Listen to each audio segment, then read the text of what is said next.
Good afternoon. My name is Jeff Herman. I'm an attorney with Herman Law.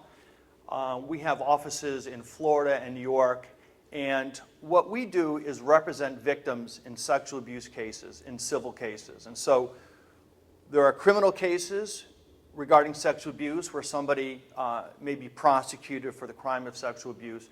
And then there are civil cases, which is where victims have the right to bring a civil case against the perpetrator, an institution that was responsible for hiring and supervising the perpetrator. And those cases are for money damages, and that's primarily the cases that we handle. And so we do these cases across the country. We have offices in full-time offices in Florida and New York. And what I'm going to talk about today is interviewing victims of sexual abuse, particularly children, child victims. And this is a really important part of what we do. And from my experience and training over the years, I've come to realize that this is maybe the most important thing that I do in handling sex abuse cases, because I believe that if an interview of a child is done correctly, it can help a child to begin to heal. If it's done incorrectly, it can be disastrous. It does the opposite. And so I think it's important, and one of the reasons I do these trainings is to help people in the field, in this business of helping kids, to help them learn how to use some of the techniques that I've developed over the years and share my experiences. And so hopefully we'll make the world safer and help kids to heal. So first, I want to talk a little bit about the problem and what we're dealing with. You know, when I grew up, we all learned about stranger danger. And I was told, no, stay away from strangers. Well, what we now know is that stranger danger is not very accurate. I mean, sure, strangers can be dangerous, but 90% of kids that are abused by somebody they know. So what that means that typically is that the victim knows the person who's abusing them, and so what happens is they go through a grooming process typically, where the perpetrator, the predator, will groom them with special attention, with gifts. And the victim, when the sex starts, becomes what's called a compliant victim. They don't consent. They can't consent because they're kids, but they're physically compliant many times with the abuse. So what that then is, that creates a problem in reporting, because these kids who are victimized feel like they've done something wrong. They're guilty. They're ashamed. They're being asked to report on somebody who their family probably trusts, because they were told to trust this person. After all, it's somebody they know and is involved in their lives. And so that's the problem. So what we're dealing with, the real problem statistically, the child molesters are family members, clergy, coaches. Anywhere kids are going to be, we're going to find predators. Right now, there are pedophiles and sexual predators thinking about ways to get access to our children. And so we need to be vigilant, and we need to understand what the problem is. So I want to talk about my first case, how I got involved in this area. So back in the 90s, I was a commercial litigator representing businesses in contract disputes. And at the end of the year, I don't know, one business won, one business maybe had more money. It was very sort of hollow to me. And then in the late 1990s, a mother came to see me who had an autistic child at a preschool that came home and said, Mr. Dan touched my pee-pee. This was a slightly verbal child who was autistic in preschool. Of course, every parent's worst nightmare. The mother came to me and said, I don't know what to do. And of course, there's no handbook for this. You know, all of a sudden, this mom who's dealing with a special needs child is now dealing with police, therapists, lawyers.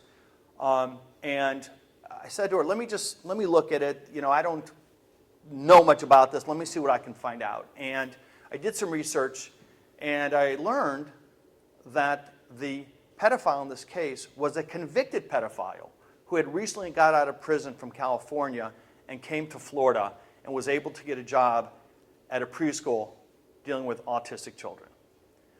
And I said, how can this happen? And so I got involved in that case because it was troubling to me. As a parent, as a human being, as a lawyer, this was outrageous to me.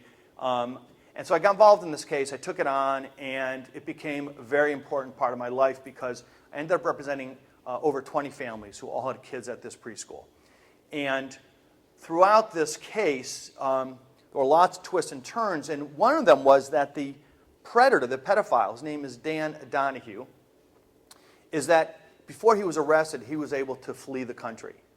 And while the civil cases were going on, he's off somewhere, abusing someone else's children. And of course, to the parents of the victims, this was horrific.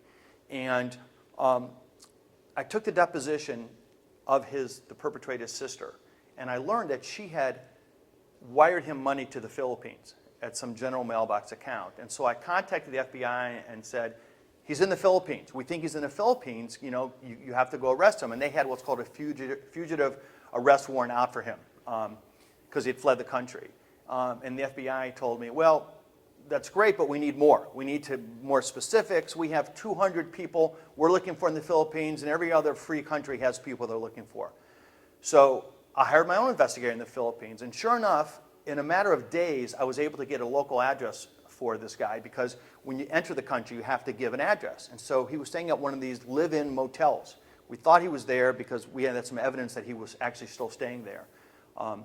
So then I went to the moms of these kids, and I had them write handwritten letters to the FBI agent on the case, talking about how they cannot sleep at night and how this man, this monster, needs to be stopped. And I met with the FBI agent. I gave the agent the address for Donahue in the Philippines and the handwritten letters. And I told her, the agent, I said, I also gave the moms your phone number. They'll be calling. The next day, this guy was arrested in the Philippines. He was brought back, and he was convicted and sent to prison in Florida.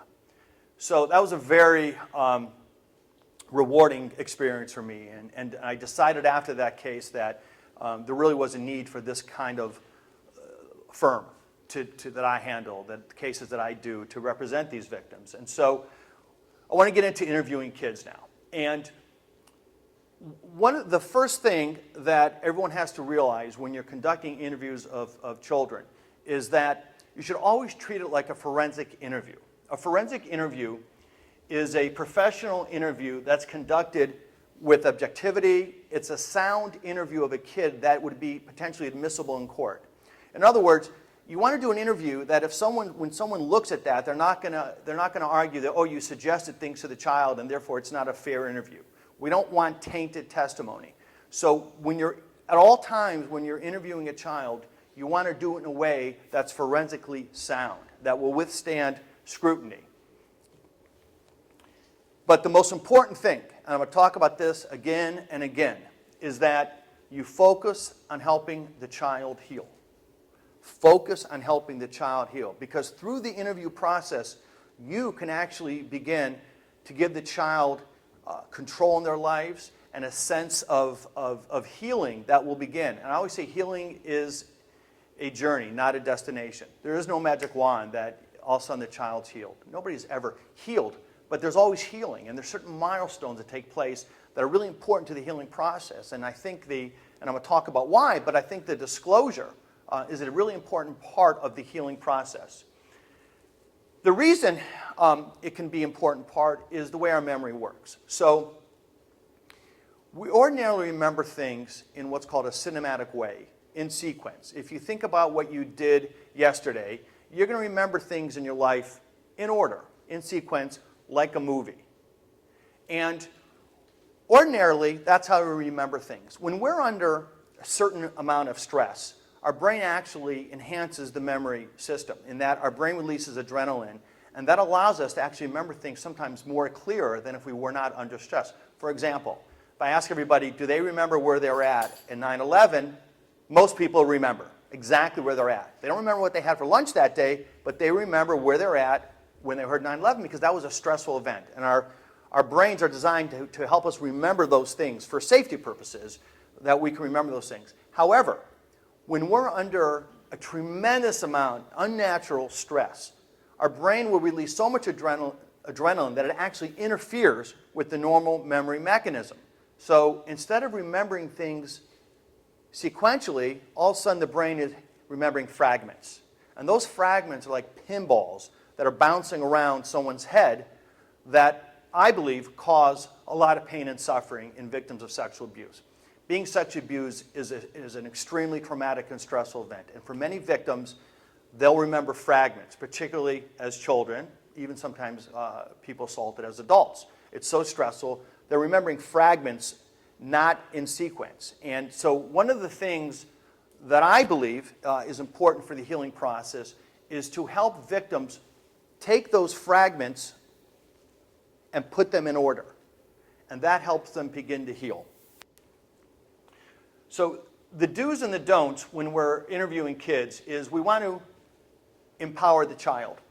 One thing that we know is that many children who are sexually abused feel like they've lost power and control in their lives. And we see this all the time with adult survivors. I meet with adults who've never gotten help, who've never disclosed what happened. They come to me as adults, and you can see they literally live their lives with this loss of control, this loss of power. And that's problematic because it causes all kinds of problems. On the flip side, when we know someone's sexually abused and we begin to empower them, especially a child, they begin to get back that control, and that feels good. And so we want to empower the child. And the way I do that is when I meet with the child, I ask them, where do they want to sit in the room? Where do you want me to sit? Give them that little bit of control, and that feels good. And it starts to give them, at some level, a sense of empowerment in their life. I remind the child, tell them they've done nothing wrong, because kids think they've done something wrong. As I mentioned, they're compliant victims. We want to use words the child understands, and so to speak at their level. Some don'ts. Never interview the child at the scene of the crime. I've heard so many stories of investigators who go out, for example, the child is being alleged to be sexually abused by the stepfather. They go into the child's home and they take the child into a separate room and they want to ask the kid about the abuse. Well, this child is at the scene of the crime. Thinks, and it may be true, that the parent is listening in. It's not a safe place, and so we don't want to do the interviews at the scene of the crime. Do not be afraid of the subject matter. If penises and vaginas and all these things make you uncomfortable, you're in the wrong business. Because if you're uncomfortable, the child is going to be uncomfortable in telling you their story. So this, you have to go in, and everyone's going to have their own style, but you have to go in not being afraid or uncomfortable with the subject matter. Okay, so one of the first things you do in the interview now is to teach the child victim how to tell a story. And tell a story in a way that's going to ultimately elicit important details of the abuse, if it occurred. Okay, so one of the things I do, and by the way, I have these coins here that we created at our firm that we give to victims, and kids love these, adults love these. It's a tribute to Survivor's Coin from our firm. And what happens is, oftentimes when I'm meeting a child and when they're going to give their interview and make their disclosure, we'll give them this coin. And as they're making the disclosure, it feels good and they feel empowered, and it becomes a safety thing for them, and they love these coins. And oftentimes later on when they're testifying or telling their story, they'll take these coins and hold them. And it gives them a sense of security because they feel like it's a safe place when they've told their story. So I'm going to give this coin to my first volunteer, who is going to volunteer to tell me what they did this morning after they woke up, and I'm going to teach them how to tell the story. So the man in the yellow shirt and the tie right there. Okay, so can you tell us, what's your name? Lee. Lee? Okay, Lee. Tell us what you did this morning from the moment you woke up. Let's see. I woke up, I stretched a little, then I went to the gym. Okay, so we're going to stop you right there. So you woke up, you stretched, and you went to the gym. Okay, now I want you to tell that same story with as much detail as you can remember, and I'm going to help you do that. Okay, and I want everyone to watch him as he does this. So Lee, you opened your eyes, Right. you stretched in bed. No, I got out of bed. Okay, so did you have an alarm clock, or you just woke up? My phone went off. Okay, so what's the first thing you did? I looked at it. First I had an email from my boss. I had to clear it. Okay, how did you get to your phone? It was right on my nightstand. Okay, right, left side? It's on the left side, Okay, so you reached over with what hand? left hand. Okay, reach over with your left hand and did what? Grabbed it, Uh-huh. and then stopped the alarm with my right hand. Reach with your right hand, Right. and you press the button. Right. Okay, and then what did you do?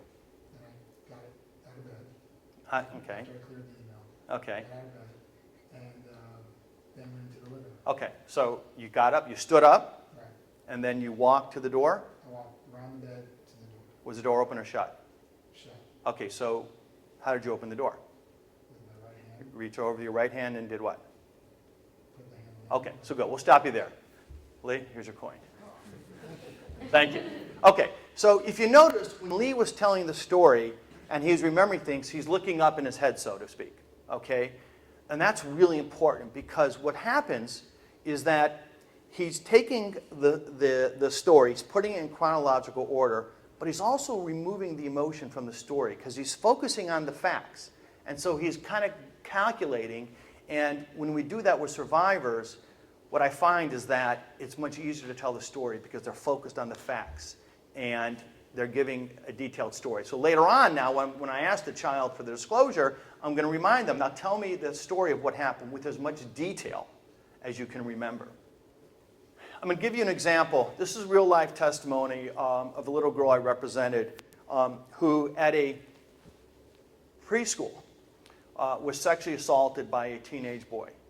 And the way this little girl was sexually assaulted is that during nap time, she was 5 years old, the teenager came up from behind, woke her up, and sexually assaulted her.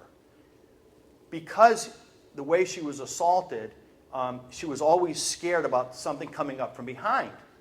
And it got to the point where this little girl could not look in a mirror because looking in the mirror reminded her that something or someone could be coming up from behind, and she would see monsters in the mirror.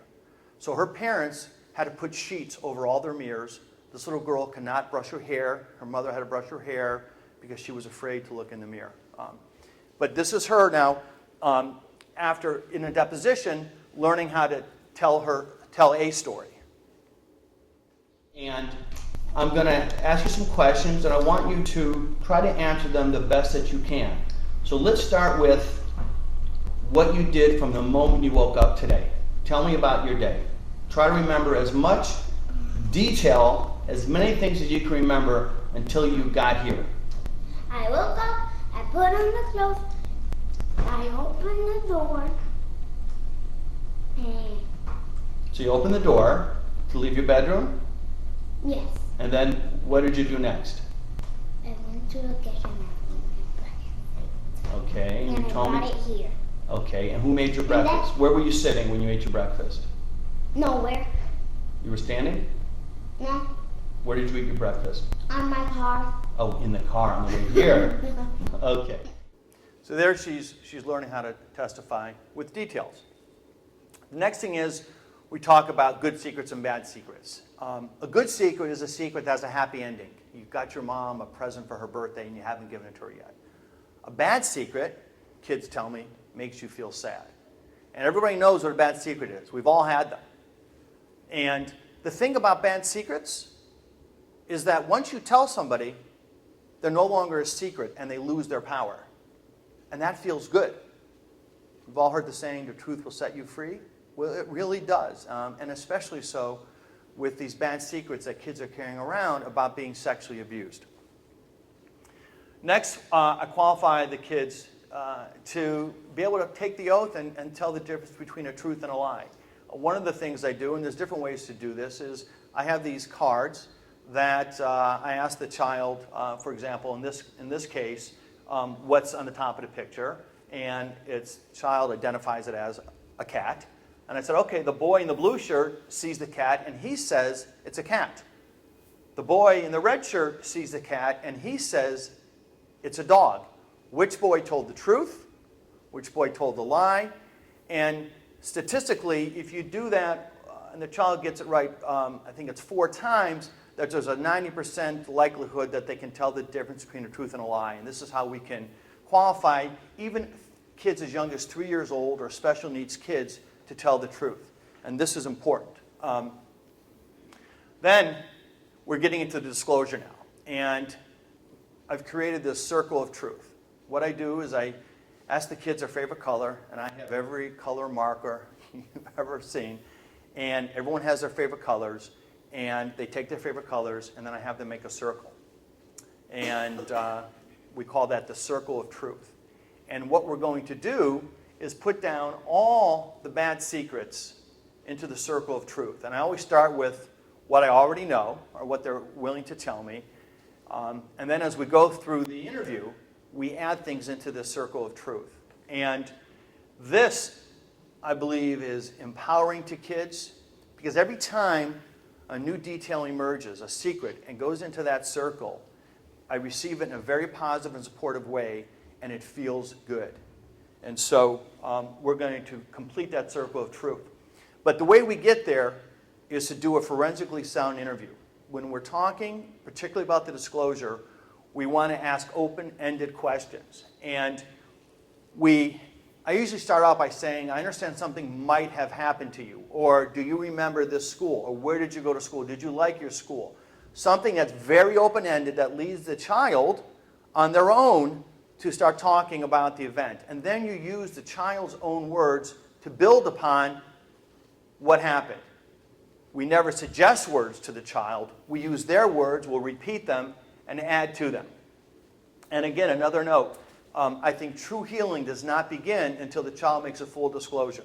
Let me give you an example. I represent a little girl. This little girl was sexually abused by a man at her school, who also sexually assaulted several other young girls. A man was arrested. This little girl, my client, told her mom that he touched her. The mom brought her to the police. The police said, okay, we don't want to make her go through a whole forensic interview because we already have several other victims, and we believe this man's going to plead guilty. So we'll let you know, but let's go ahead and get her in therapy. Well, that's great, except now this little girl no one's really asked her what happened. She's got all these secrets bouncing around her head. She goes into therapy, and therapy is about feelings. It's not about the disclosure of what happened unless it's relevant and it's coming out as part of your therapy. 2 years later, this little girl is now doing poorly. She's wearing multiple layers of sweatshirt. She hasn't brushed her hair in 6 months. The clothes are what we call body armor. Many victims will cover themselves with clothes or piercings or tattoos as a way to protect themselves. They're not shower because they feel dirty, and they think if they're dirty, no one's going to want to touch them sexually. And so these are the things that we often see. So this little girl was suffering. Her mother came to me for the civil case a couple years later, and I did a disclosure interview with her. And I brought her in, and it's important. A man should never meet with a child alone. I always have a female assistant in there with me. And let me say it straight out, men are much more dangerous statistically than women. 90% of sexual predators are men, and a man should never meet alone with a child.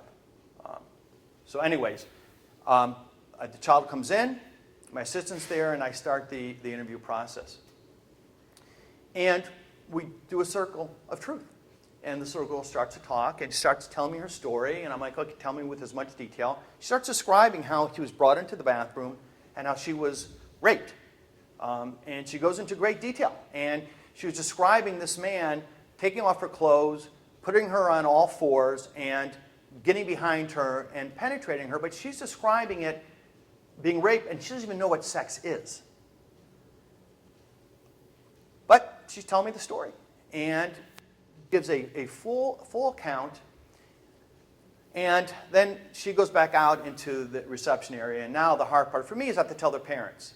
Getting it from the kids, to me, it's not that difficult emotionally because it's already happened, and I know I'm going to help them heal. Telling these parents now, who have no idea their child's been raped at this level, I know I'm going to shatter them. And so they come in, and I tell them, this is what she told me.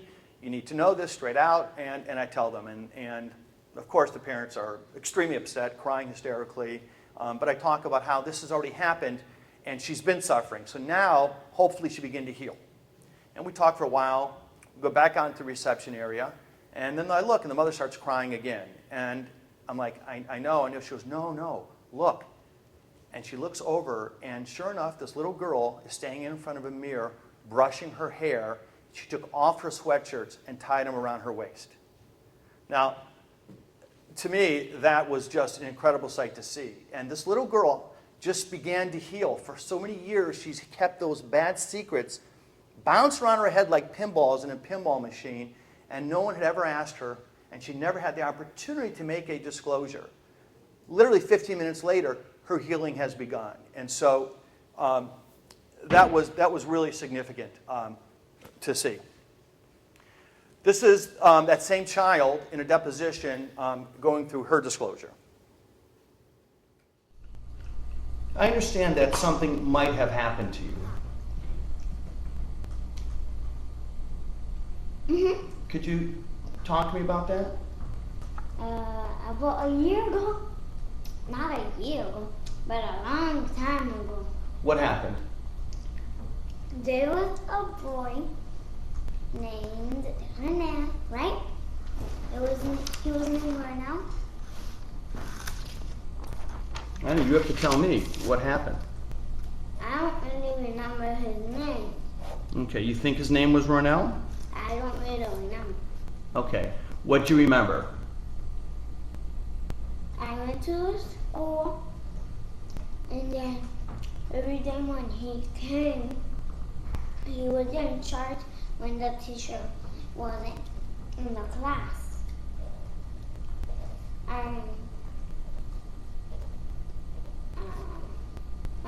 Wait. Okay, I want you to remember real hard.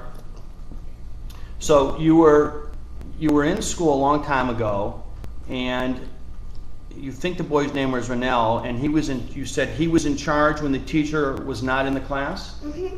Yes. Yes? Okay, and what happened with Ronell? And then it was sleep time when he was in charge.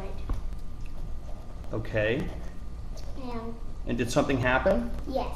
What happened? And he took up his private part. He took out his private part, Mm-hmm. and then what happened? And then he put his hand on my private part. He put his hand on your private part? Mm-hmm. Yes. Okay. Did anything else happen? Yes. What? He put his private part on my mouth.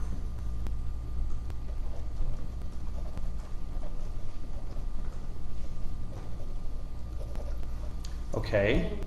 And he put his private part on my private part. Okay. And I think that's all I remember. So she just made a very detailed, forensically sound disclosure. She described all the events of the sexual assault in a fair amount of detail. Those were her words, not my words. She built upon her own words, was able to tell a full story. This girl was 8 years old at this time. She was abused when she was 5. Shortly after this, we went to trial, and this little girl testified. And I know when parents come to me, the first thing they're concerned about is, I don't want my child to have to talk about what happened. And I try to explain to them that if done correctly, testifying and disclosing and discussing what happened is actually helpful to the child. Forgetting about it and trying to ignore it and stick your head in the sand is the worst thing for a child, because the problems will come out at very inconvenient times later on in life. And so try to encourage parents to not be afraid to let their kids testify, even if it's a criminal case, or even if it's a therapist, but don't be afraid to talk about it. But in the civil cases, this mom was concerned, but you can see this girl was able to testify, and we went to trial. And so one of the things I do, again, in trial, very important, empower the child. Every judge is willing to help you out to protect the child. And so usually what I'll do is I'll bring the child in either first thing in the morning or after lunch. So there's a break. And then I bring the child, meets the judge privately. The judge usually is always very friendly, tells a nice story to the child. I introduce them to the bailiff, which are big, tough guys, usually armed. And then we go into the courtroom, and the courtroom's empty, and I show them where they're going to sit, and I asked them, I asked her, where do you want me to stand? And she goes, right there. I said, okay, I'm going to stand right here. And I said, the bailiff, I said, do you want him to stand next to you? She goes, yeah, right here. And the bailiff was thrilled to do that. And then I explained where the jury's going to be. And that, so then we called her in to testify. And I stood where she wanted. The bailiff stood right next to her, big and strong. And I introduced her to the jury. And I went through basically a forensic interview with her. And she looked at the jury right in the eye and told them her story. We won the case. It was important. It was, the money is really insignificant. It's all about the healing. The money is symbolic. You know, of course, no amount of money is ever going to take away what happened. But in our system of justice, that's all they can do. And in the civil cases, I think, are particularly important with regard to sexual abuse. And that's because most criminal cases will not get prosecuted. Why? Because of the burden of proof. In a criminal case, in order to prove a child was abused, you have to prove it beyond a reasonable doubt. It's a very high standard. In these cases, they're the classic he said, she said.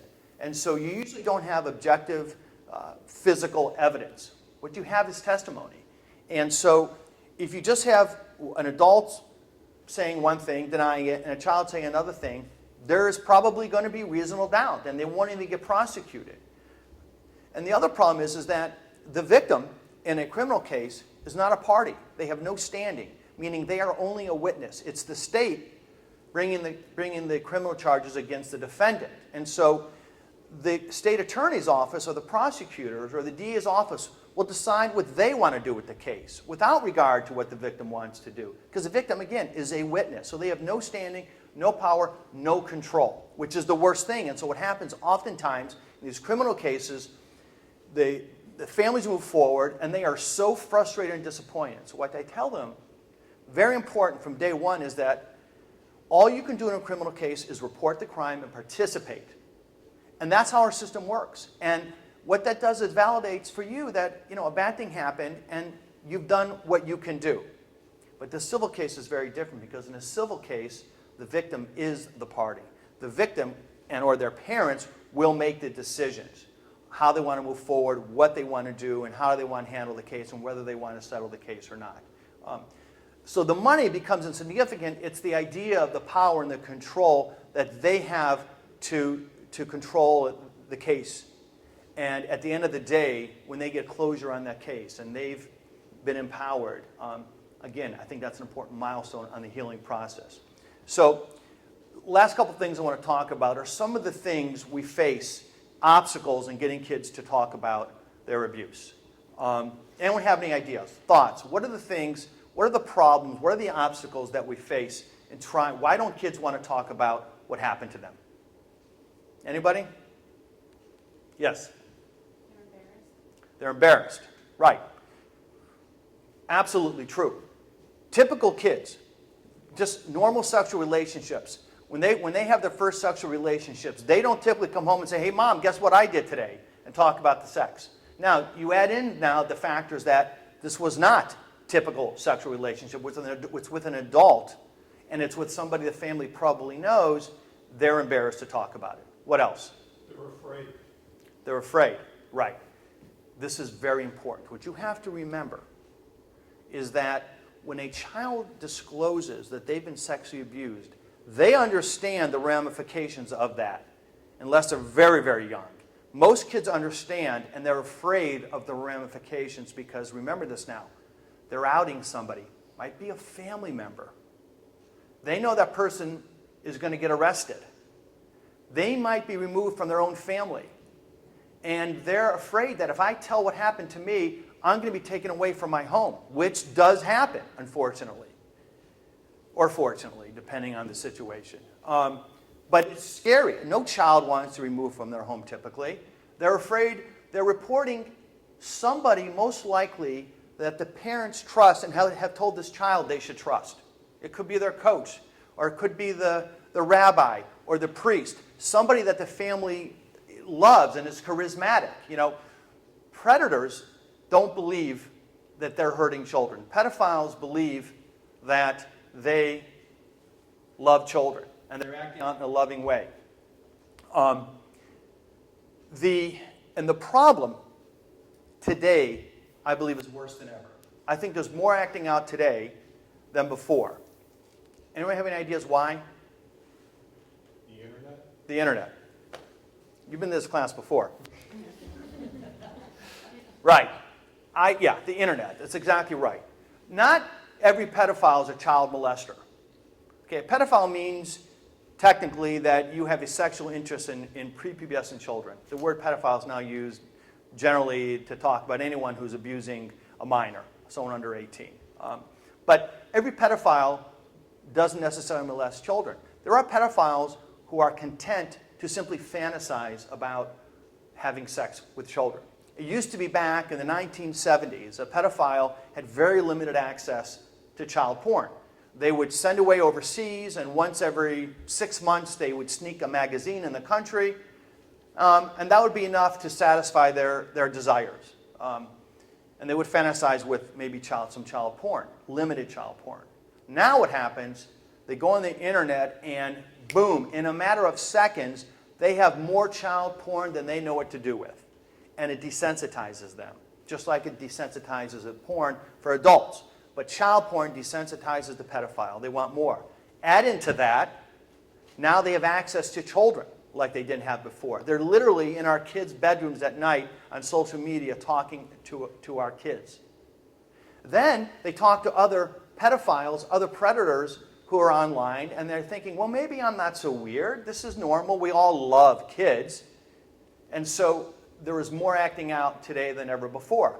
The other thing we see, I mean, if you look on the news, almost every day you're going to see a high school teacher caught and arrested for having sex with a student. Well, is that all new? Did it happen before? What's going on here? Particularly these female teachers. I mean, you see this all the time. Well, again, I think the internet is the reason. And in this case, the internet is good and it's bad. It's bad because what happens is now these high school teachers have access to our kids via social media. When I grew up, if my teacher wanted to call me, she called the house phone and my mom answered. And she would know if my teacher was calling me. Today, teachers can go online, whether it's Facebook, Instagram, tweeting, whatever the latest social media is, Snapchat, and they'll have access to kids. And online, they'll be able to sort of test the waters by grooming differently than they would in person. It's easier sometimes to say things and throw a line out there and see what you get back. And test the waters to see which kid's going to be responsive. Predators are always have their tentacles out looking for vulnerable victims. And eventually they're going to find a vulnerable victim. It's kind of like I say, you see a guy in a bar who's drunk and he's obnoxious to every girl that walks by. Eventually he might find a girl who's drunk as well, and she'll respond and boom, he's got his target. This is how predators are. They're always looking for opportunities. So now you add in these teachers, they're conversing and communicating on social media with kids. But then here's the flip side of that. One of the reasons I believe we're seeing all these teachers caught is because they leave digital fingerprints. The mom or the dad sees the text, sees the inappropriate photo, sees the communication because there is a digital fingerprint, and that is being used now, fortunately, to help prosecute these teachers or adults who are acting inappropriately with the kids. And so we are faced with a monumental problem. The problem is worse today than ever, but we have tools at our disposal. And one of those is communication. And I don't think it's enough to educate kids about being safe. We need to educate the adults who are in their kids' lives, looking for these red flags. I have this app out there called Safe Parent, and it helps parents recognize red flags so that we can protect our kids. I mean, it is great. One of the best ways to protect kids is to expose predators and institutions that protect them. An even better way is to educate parents and kids so the abuse never happens to begin with. And that's important. So I want to conclude with this little girl who was seeing monsters in the mirrors. As I said, we went to trial and we won. A few months later, she came to see me to tell me she no longer sees monsters in the mirrors. So that's why I do this work. It's very rewarding. It's important work, and it's important that we do it the right way and always focus on helping victims heal. Thank you.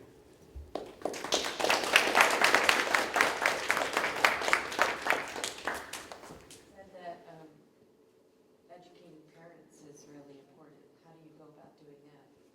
Well, Unless it's a parent of yeah, I mean, that's one of the reasons I created the app. So if people have that app, it takes them through a conversation with their kids. And it takes them through the red flags. And it makes it very easy to have a conversation. At the same time, it's telling them what to be looking out for. And I'll give you an example about how that worked with a parent. When I first came out, saw a parent did it. Actually, I said, do it with your child. He goes, no, I know the answers. So it was a father. And I said, so you have to pick out someone, an adult in your child's life who you might be concerned about. Well, there is someone to concern about, by the way. That's the answer right there. Remove that person from your kid's life. But then you go and he wasn't concerned, but he's like, well, this is just someone who's alone with my kid. It was a tennis coach, a male tennis coach with his 10-year-old boy. And so he answered every question, turned out, according to his answers, it seemed like this coach was safe. I said, okay, you have to do it with your son now. He goes, okay. So he went through with his son, and every answer was exactly the same, except for when he got to the question, does he ever do anything that makes you feel uncomfortable? Or touch you in a way that makes you feel uncomfortable? And his son says, yes. His dad is like, what? What do you mean? How does it make you feel uncomfortable? And he said, well, when he's showing me how to hold the racket, he puts his arms around me, he touches me in a way that feels weird. Okay. Most likely, that is grooming. Most likely, the child is feeling uncomfortable because he's being touched in an inappropriate way. But at that point, the answer is very simple if you know what to do. And the answer is you always err on the side of caution and you remove that adult from your kid's life. Because if you err on the side of caution, what's the worst thing that happened? You offended the tennis coach? Who cares? If you don't err on the side of caution, what's the worst thing that happens? Your child has been emotionally destroyed. Their soul has been murdered. They've been sexually abused. So, should I have this thing on for? Can you hear me? Okay. Any other questions? What percentage of kids can't you get through to, like, in your experience of interviewing these kids, and sometimes you just say, hey, these kids are not responsive? Yeah, I don't know that I have ever had a child that I was not able to get a disclosure from eventually. I mean, sometimes, and most disclosures evolve. They're ongoing, typically, and it's age sensitive, and it's depending on the child. But sometimes a child needs to feel uncomfortable, and they'll tell you a little bit. I often have, and when I tell kids, when I'm talking to them, I'm like, look, I want you to tell me the truth. But if there's something that you don't want to talk about, you're uncomfortable, just tell me so that I know there's more and you're not ready to tell me. Because it's important to know everything. And that's happened, and then kids come back or they have their parents call me and say, oh, I would like to talk to Mr. Jeff. And they want to tell me more. But it's amazing because as soon as they start to tell the story, it becomes very easy because the kids start to feel good. I've had little kids, one little girl said to me, I feel like I'm floating after she told the disclosure. That was her way of describing this weight had been lifted off her. She didn't know what was going on, but she felt so good inside. And so usually once they start, it's getting them to start. That's the tough part. Talk about how kids are emotionally damaged by this. Can you give examples of what kind of things show up either then or later in life? Sure. I mean, so there are certain issues and psychological problems that are associated with being sexually abused. And there's a wide range of things, but nothing indicates in and of itself that their child's been abused, but the behaviors and problems that we see. For example, many kids and many victims suffer from post-traumatic stress disorder.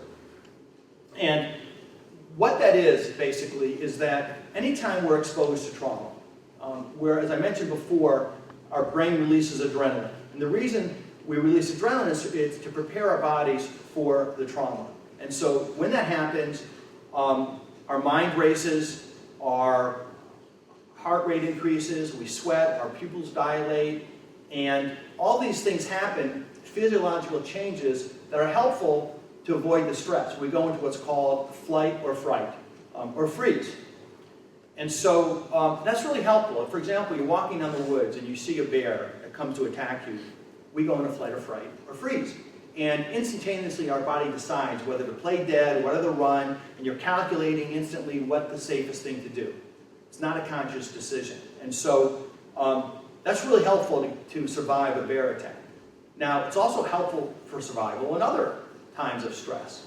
But what post-traumatic stress disorder is when after the event, the traumatic event happens, is there are triggers that cause us to relive those feelings. So for example, a soldier comes home from war, he's driving down the highway, and a car backfires. Now the soldier's brain now has been trained to release adrenaline in response to that noise, to that boom.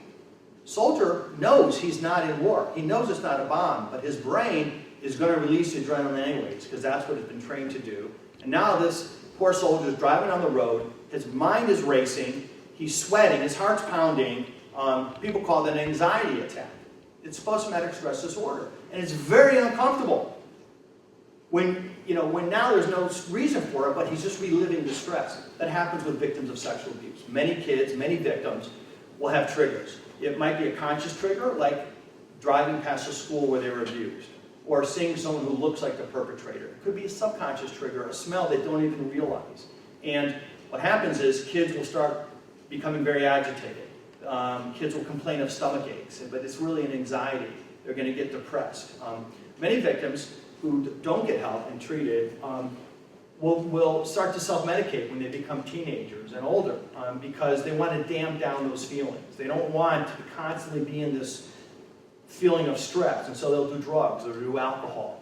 And now it's a vicious cycle because the drugs and alcohol will make them even feel more isolated and more depressed. And so they'll do more drugs and alcohol. And so until we get to the root of the problem and help kids to start processing what happened, we see these kinds of problems. We see loss of trust.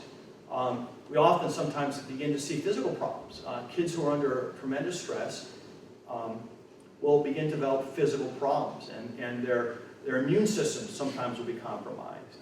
And so that happens. There could be, if it's a member of clergy, there's a loss of faith, which is very, very difficult and damaging to a person. And so there are many things that are associated with kids being sexually abused. But again, once the healing begins, there is light at the end of the tunnel. And the most important thing that I tell parents is when they come to see me and they're lost and they don't know what to do, is I say, look, I'm going to give you a roadmap. And your child's path was this way, it's now this way, but that's not a path to happiness. There's ways to help kids begin to heal. They may never forget what happened, but we want to get them to a point where they control those feelings, and those feelings don't control them. Yes?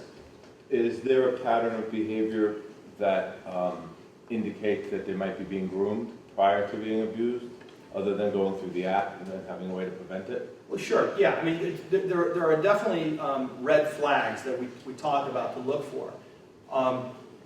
If an adult wants to spend time with your kid, for example, alone, you want to know why, and you want to question that. And, I once gave a speech to a parent group about protecting kids. And afterwards, a group of moms who all live in the same area came up to me to ask me a question at the end. And they said, look, our kids all play in the same baseball team, our boys. And we have a great coach. He really loves the kids. But there's one thing that bothers us, is that on Friday nights, he wants to host a party at his apartment and have all the boys come over to his apartment and have a pizza party. But we know that's a little creepy. We're not okay with that because, we're moms and, we do have that sense of safety. So what we do is we have the parties at our homes so we can keep an eye on him. And so we alternate week to week, and at Friday nights, who's going to have the pizza party? What do you think about that? I said, let me ask you a couple questions. I said, does this coach have a kid on the team? No. I said, okay. Is he married? No. I said, okay. So you have this adult male who wants to spend his Friday nights with your boys, and you know that it's so weird that you give up your Friday nights as adult nights so that you can keep an eye on this guy because you're afraid he might be molesting your kids? I said, my opinion, the only reason this man wants to spend his Friday night with your kids, I don't care how cute you think they are, it's to have sex with them. So, yeah, there are behaviors, and sometimes they're right in front of our faces, but we don't want to see them because it's too hard. You know, it's easy to talk about. That if someone makes you uncomfortable, remove them from your kid's life. Well, what if it's your brother, or your father, or the uncle, or your priest, or your rabbi? Someone who you trust and who you love, and you could never think could be capable of such a thing. You're really tested, but you always have to remember, you have responsibility to protect your kids. There is no second chance there. Any other questions?